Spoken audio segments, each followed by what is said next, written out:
Hi everyone, my name is Liz. This is April 4th. I am a crafter of things that are yarny, fibery, fabricy, mostly crochet, knitting, and spinning. Let's see, you can find, if you like what I have going on here, please like, subscribe, and you can comment and talk to me if you like. And I'm also over on Instagram at Liz's Fiber Crafting Nook. And I mostly post over there when I have started a project or have finished a project. Alright, finished objects. The socks I told you last episode that I'd like to get at least the heels done. I finished them because I went 2 weeks instead of 1 week. This is where I left you at. There's no pattern for these. I just, over time, have come up with what I like and what fits my foot. I like the ribbing. It's 4x4 ribbing around my, the center of my foot. And I do a whole ribbed cuff. I stop the ribbing to do the heels. I don't do ribbing on a heel. I guess that would work, but I don't know. And Xiaogu circular needle, size 1, I think called magic loop, but anyway, size 1, 2.25 millimeter. That's my go-to for my socks.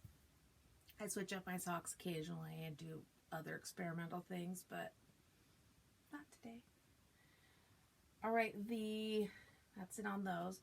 The yarn was Peyton's Croy, Brown Rose Marl was the colorway. I pointed this out a little bit when I was working on the foot last time. I found it interesting that they match, but they don't match. If you look, let's get them kind of side by side here. You got matching, not matching, matching, not matching. Let's see, are these matching, not matching, matching, not matching. There were two different skeins, but that's how they turned out. It doesn't bother me whether they match or not. They could be identical or fraternal twinsies if they want. It doesn't bother me. And I think some people call these magic, like the magic knot balls or whatever. I don't do knots though. I just take my leftover yarns from my sock yarns and I just wind them on here, and here they are. I have no idea what color is in the center of this.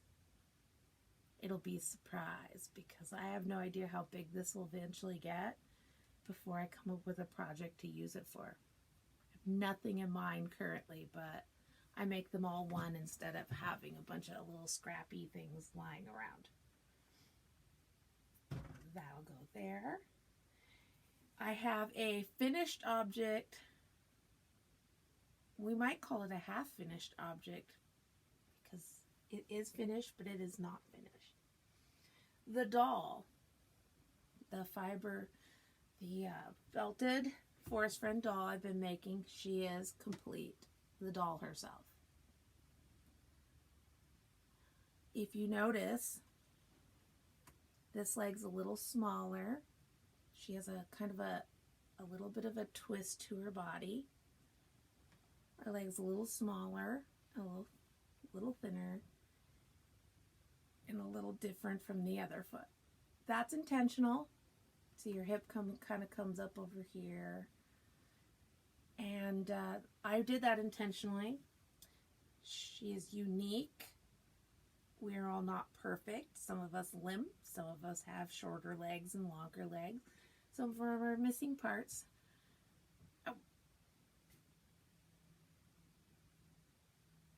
So I made her unique. There she is. All right. the works in progress on her are her garb, her outer clothing. I have some ideas running through my head. I wanted a skirt made of feathers, is kind of what the thought in my head was. And I also had like mossy kind of things running through my head. I am crocheting. I didn't want to use real feathers. They get broken and I don't have real feathers. I suppose I could chase my chickens around and see what they've dropped on the ground, but I just didn't want to use dirty feathers. Therefore, I've been practicing making crochet feathers. I'm using 2 different YouTube tutorials. I'm not going to share them with you right now because what I'm doing right now is a combination of 2 different tutorials. And they only made one size, so I wanted different sizes because birds have wing feathers and tail feathers, and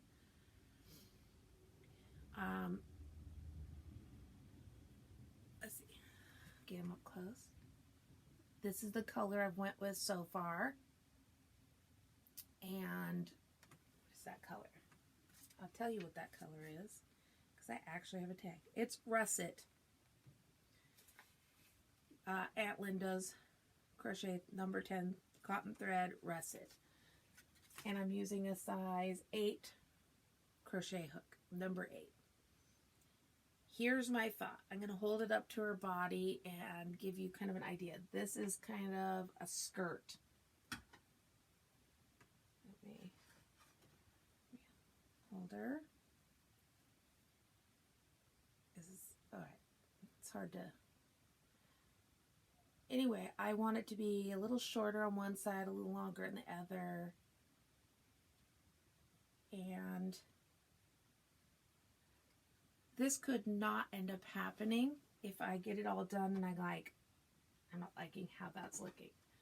I have this on my hook right now. Let me, under the base for this skirt. It's going to be a wrap, like a wrap skirt. And I have black walnuts, some dried black walnuts. And I had my husband use a Dremel tool and drill me 2 holes so that I could use them like beads. I like that they kind of look like they have faces. That was an appeal for me. And these are the end of her ties. So essentially, this will go around. It's hard for me to show you because it's still hooked to its. So kind of go around here like this. And it'll tie off, and these 2 will hang down the side. And then I want to have the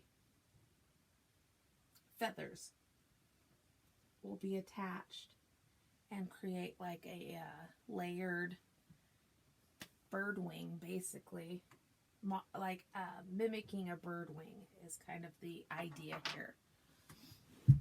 And then it'll be like things that she has gathered from the forest. I'm unsure about the top at the moment.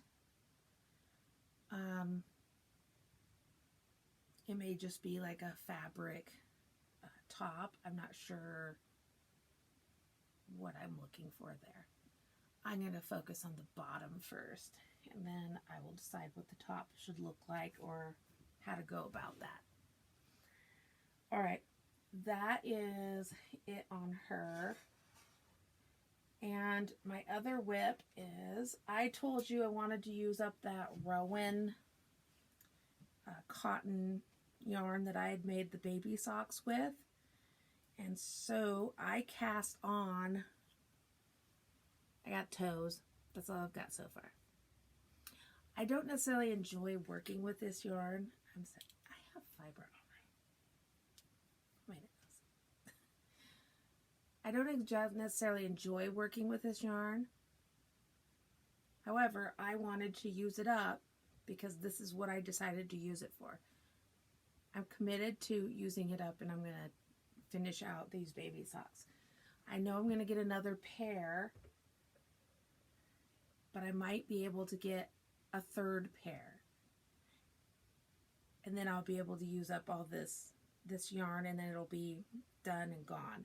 And then I'll put these baby socks off to the side and just have them. If somebody announces they're having a baby, I'll just dig through the pile and be like, oh, and give them these.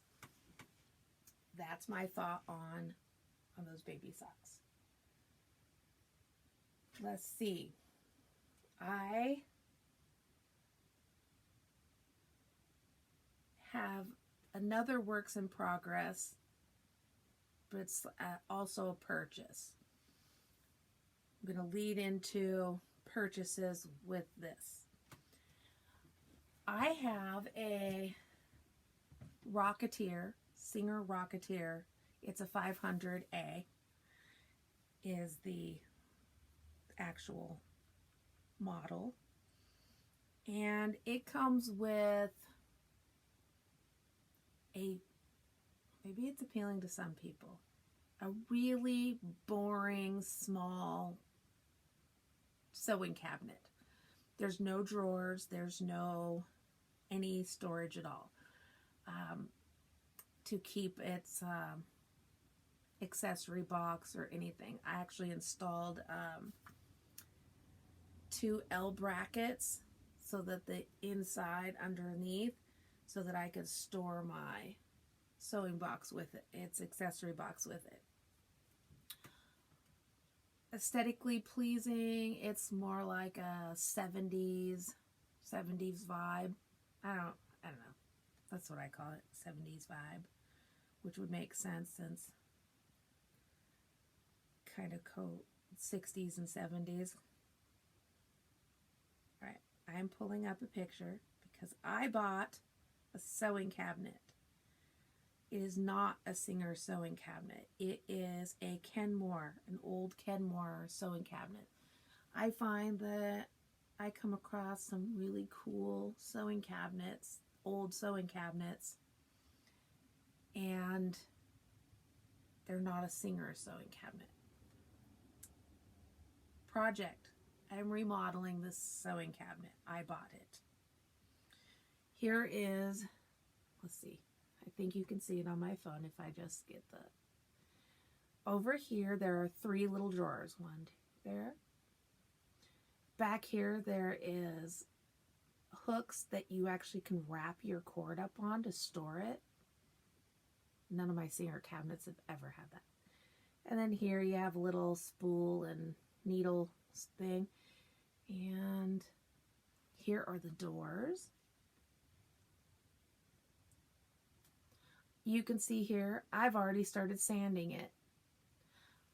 I am stripping off the old vintage. There was paint spots, you know, spots that look like people put like drinks on top. There looks like a couple maybe burn spots, like maybe they had candles or, I don't know. Old use, somebody used it basically as an end table. Please stop doing that to your sewing machines. And anyway, inside the top, the Kenmore measures larger than the Singer by like 3/4 of an inch, 1/2 an inch. I'm taking the plate out of the back and I'm putting a new plate in that's the correct size. And I'm going to borrow my father's router. For those of you who don't know, it's a little machine that has a bit that comes down, and depending on how deep you want it to go, it can go 1 inch deep. It carves out a trail, a slot. I need to make a little plate board, carve out 2 slots so that the Singer's hinges can be mounted to it. And then I will mount it and replace the mount that's there. and then my Singer will fit in that cabinet. And after I have it all sanded down, I will stain it a color and try to blend the new board in. I have to go find what kind of wood I want. It needs to be a hardwood, I think. Anyway, that's my works in progress. I am sanding that. I'm also sanding a, what are they called? A sewing table. It has the 2 side flaps that come up and the 2 bins that are on the side that you can put things down, and 3 drawers in the front. I'm sorry. Excuse me. I've been sneezing more since spring has been springing upon us. And when I got that, it was all scuffed up and there was green paint spots and there was white paint drooling. Why do people paint around their furniture? Cover your furniture. Move it away from your painting area. Anyway, I'm buffing all that off and then I will refinish it. I'm okay with the work. I've refinished my bentwood sewing box case for my Singer 99. It needed some love and care. So I gave it a little love and care. So I'm doing those type of things because now I can take them outside when it's not raining and be in a well-ventilated area, because you do not want to do, you can, I guess, but I don't want to do the staining and stuff in the house if I don't have to, because I don't need to be breathing the fumes, and neither does anyone else. All right, that leads me into, since the sewing machine was a purchase I made, it was a thrift store purchase and it was 20% off, so I think I paid $35. It was probably less than that because I bought a book at the same time. Around $35 for the sewing cabinet. Anyway, and then I purchased, I need to move this, and I need to move this because I need to see. I purchased 3 books. Yes. One is a quilting. So it's the Pineapple Stars. I paid at the thrift store $5 for this particular book. But they have, let me turn to any old page that has something. It has directions for making this. You don't necessarily need that one, but there are vast options depending on the fabric you use. Oh, that one was kind of cool. It's really busy. Anyway, I'm not ready to start it yet. Someday I'm going to have my quilting stuff all set out so I can just cut and do it, and it'll make it a much more pleasurable process. Next I got, it's called needle crafting. This thing weighs a ton. Cost me a couple bucks. And it has sewing in it, like quilting and sewing.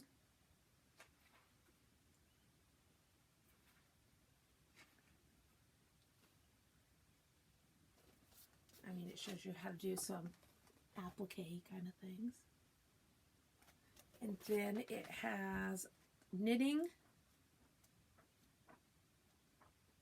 Let's see, knitting, crocheting, needlework. It is basically a Bible of all kinds of things like that. So crochet, knitting. This is why I bought it. I liked that it has with directions and more thoughts and ideas about creating socks and gloves and mittens and things like that for that part. And there is even some color work, lace work. I thought it was very interesting. This thing weighs a ton. I don't know how much it weighs, but it's giving my arm a workout heaving it around. And then I found stuffed animals, a easy to make sewing book. That was also $2. And I'm going to tell you, I wasn't interested in all the toys in here. Let's see if I can find him. There is a bat in here. I was like, there's a bat, sold. I don't know why. I seen it and I was like, yes, I need the bat. Watch, I won't be able to find it to show you because I'm looking for it. There's a cow. Oh, here he is. I mean, guys, look at that. There's a little bat. Anyway, I was like, yes, for $2 I will take. So I got those 3 books to add to my collection. We'll call it the collection. And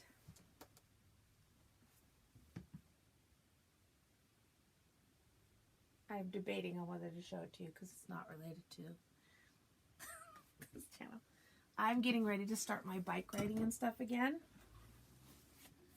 And I found a backpack, a pet backpack for Clyde. Yep, I take my Yorkie on bike rides with me. His little legs can't keep up with anything else, so here we are. So I got this for $5 at Goodwill. They definitely cost more than $5 to get. That's why he's never had one. But I was like, $5 sold. Got it. All right, so my plans for next podcast to have it done. This isn't a podcast, I know. Don't get all. Don't come at me.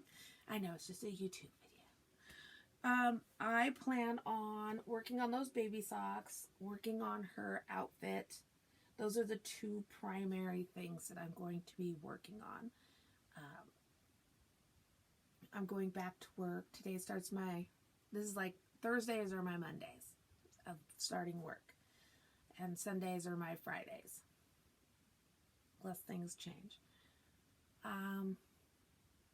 Yeah, those are the 2 things I think I plan on getting done. I do not have any YouTube recommends for you because I lost my list. And I didn't go back in and find one.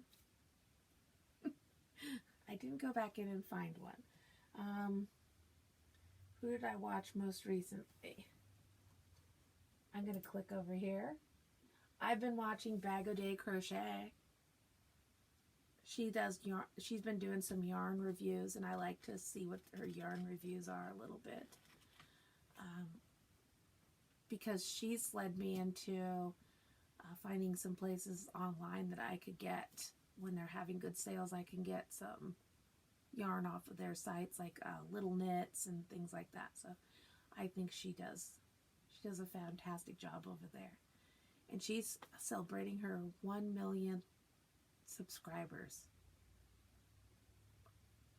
I have 26. I love you all. All right. Well, I'm not going to keep you any longer. I don't have anything else super productive to say. I will hopefully catch you next week, but I will keep it to recording either every week or every other week. Just depends. As life changes, I'll figure out a little bit more, but I will not go beyond 2 weeks. That's just far too far long. But anyway, talk to you later. Have a great week.